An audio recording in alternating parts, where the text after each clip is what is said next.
जाई के बारू तन भात भातारा के खाई के।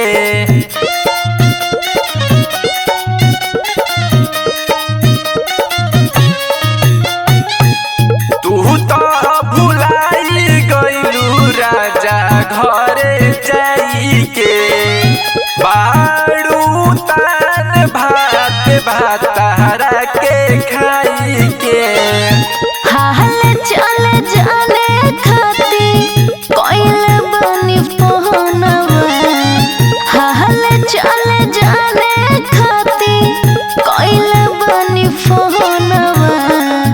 अभियो भुलाइल नइखे जान तोहर सोनावा, अभियो भुलाइल नइखे जान तोहर सोनावा।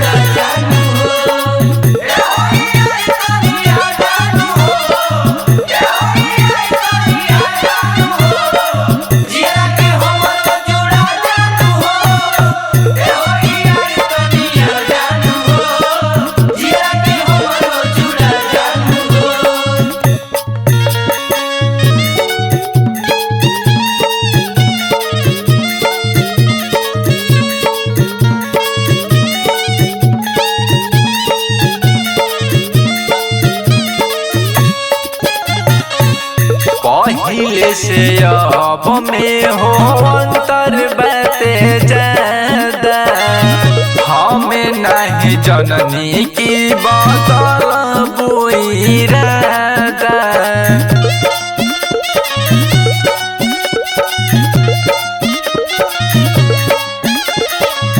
मारे के बजतना अब मारला न ताना, हमारा तो यही जाने के लागे न खाना।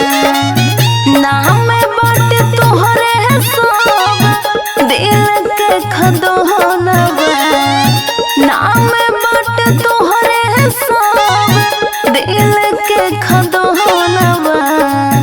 अभियो भुलाइल नइखे जान तोहर सोनावा, अभियो भुलाइल नइखे जान तोहर सोनावा।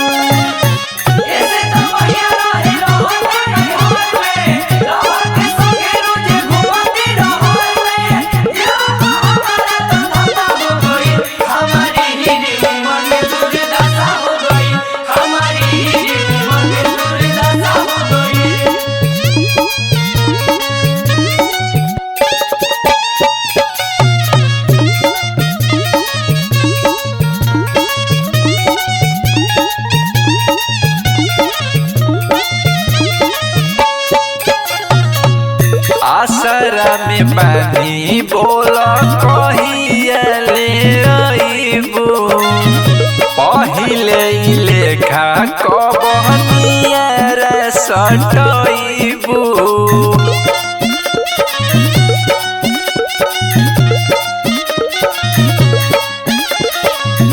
केहू कतनो खेल लेवे भले हमर मन से, हम तो खाली तोहरे के चहल बनी मान से।